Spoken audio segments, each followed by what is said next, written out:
नमस्कार साथियों, आज हम डिफेंस प्रोक्योरमेंट मैनुअल 2025 के चैप्टर 5 को बेहद आसान भाषा में समझेंगे।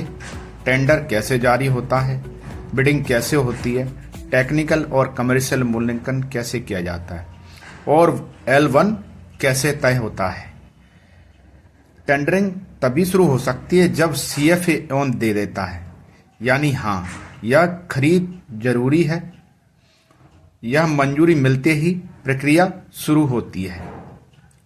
जैसे घर में टीवी खरीदनी है, अब दुकानों की खोज शुरू की जानी है। इसमें हम ये भी सीखेंगे RFP कैसे बनती है, बोलियां कैसे प्राप्त की जाती हैं और उनके तकनीकल और कमर्शियल वैल्यू को कैसे आइडेंटिफाई किया जाता है। L1 कैसे तय होता है, कब पुनः यानी रीटेंडर होने की जरूरत होती है, अनुबंध कैसे जारी किया जाता है। साथियों, हम इसमें यह भी जानेंगे कब हम सामान जैम से ले सकते हैं। यदि जैम पे सामान नहीं है तो कौन कौन से पोर्टल से उस सामान को खरीदा जा सकता है। कब हम ओपन टेंडर करते हैं, कब हम लिमिटेड टेंडर करते हैं, कब हम सिंगल टेंडर करते हैं, कब हम सामान को डायरेक्ट मार्केट से ले सकते हैं। पूरी परिस्थितियों को हम देखेंगे और समझेंगे। तो दोस्तों, अंत तक मुझसे बने रहें। दोस्तों, हमें सरकारी खरीद प्रक्रिया की बुनियादी समझ होना जरूरी है। यदि यह समझ हमारे पास नहीं है तो हम सरकारी खरीद को सही तरीके से नहीं पूरी कर सकते। तो इसके कुछ नियम हैं, जैसे आवश्यकता की पहचान। पहले हमें यह पहचानना है कि हमें कौन सा सामान चाहिए। उचित निविदा प्रक्रिया, यानी इसके लिए कौन सा टेंडर लगेगा, यानी ओपन टेंडर, लिमिटेड टेंडर या सिंगल टेंडर।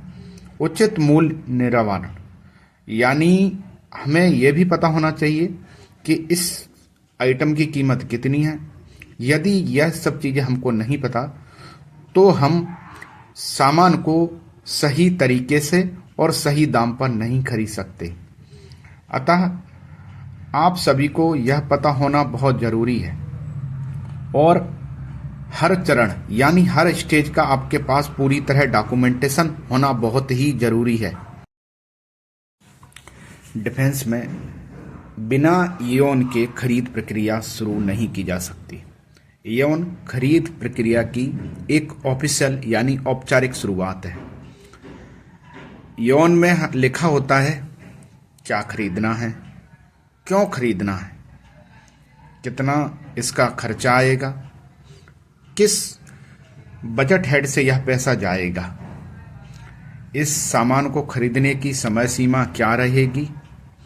यानी एओन पूरी प्रक्रिया को कानूनी आधार यानी वो लीगल डॉक्यूमेंट है जिसके आधार पर सरकारी खरीद की दिशा तय होती है।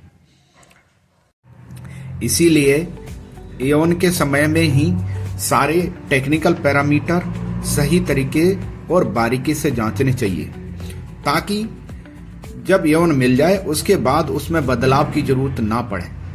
यदि बदलाव की जरूरत पड़ेगी तो प्रक्रिया आपको दोबारा से शुरू करनी पड़ेगी, जिसमें आपका समय खराब होगा। दोस्तों, अभी जितने भी सेंट्रल प्रोक्योरमेंट है वो ज़्यादातर जैम से किए जाते हैं। यदि सामान जैम पर नहीं है तब हम दूसरे प्लेटफॉर्म का प्रयोग कर सकते हैं, जैसे कि सेंट्रल पब्लिक प्रोक्योरमेंट पोर्टल यानी CPP या फिर डिफेंस प्रोक्योरमेंट पोर्टल। जैम के ज़्यादातर खरीद के प्रकार आपको पता होंगे, जैसे कि direct purchase, L1 bidding, reverse auction और कस्टम बिड। कस्टम और BOQ बिड जब की जाती है जो सामान जैम पर नहीं है। मैंने देखा है कि ज्यादातर बाय कस्टम बिड बनाते हैं, लेकिन उसके कुछ नियम हैं। जैम पर कस्टम बिड जब भी बनाना चाहिए जब वह वस्तु जैम पर उपलब्ध मानकों के अनुसार नहीं है, यानी जो कैटेगरी है उनके अनुसार नहीं है, या फिर जब हमें कोई ऐसा सामान चाहिए जिसके पैरामीटर्स बहुत ही डिफिकल्ट है, और या फिर हमें कोई इंटीग्रेटेड प्रोजेक्ट हो जिसमें एएमसी, इंस्टॉलेशन, टेस्टिंग इत्यादि इंक्लूड हों, तभी हम कस्टम बिड बनाएं। जिन बायर ने कैटेगरी होने के बाद भी कस्टम बिड बनाई है, उन बायर के खिलाफ जैम स्ट्रिक्ट एक्शन लेने की तैयारी कर रहा है। दोस्तों, हम टेंडर को थोड़ा गहराई से समझते हैं। टेंडर मुख्यतः 4 प्रकार के होते हैं: ओपन, लिमिटेड, ग्लोबल और सिंगल। ओपन टेंडर, यहाँ पर कंपटीशन ज़्यादा होता है, यह नॉर्मल सामान के लिए। लिमिटेड टेंडर कुछ ही आइटम के लिए अथराइज किया गया है और जो पहले से अप्रूव वेंडर हैं उन्हीं के लिए हो सकता है। ग्लोबल टेंडर, जो यह समझा जाता है कि यह सामान हमारे पास यानी हमारे देश में सही नहीं मिल सकता, वह हम विदेशों से मंगवा सकते हैं, लेकिन इसके लिए सीएफए द्वारा अप्रूवल जरूरी है। सिंगल टेंडर वह होता है जब कोई आइटम खास वेंडर के पास ही मिले। बिड के लिए भी 2 स्टेज होते हैं: सिंगल बिड और 2 पैकेट बिड। सिंगल बिड वह आइटम जो नॉर्मल है, जिनके स्पेसिफिकेशन ज़्यादा डिफिकल्ट नहीं है, उनके लिए होती है। वो आइटम जिनके पैरामीटर्स डिफिकल्ट हैं।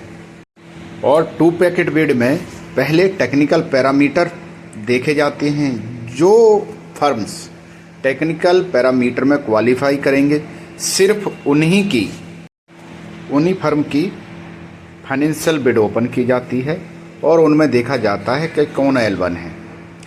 यदि किसी के अमाउंट में गड़बड़ी है तो रेट हमेशा यूनिट प्राइस से कंसीडर की जाएगी, और यदि शब्दों और अंकों में भिन्नता है तो हमेशा शब्दों को प्राथमिकता दी जाएगी। यह चीज़ें विशेष ध्यान रखें।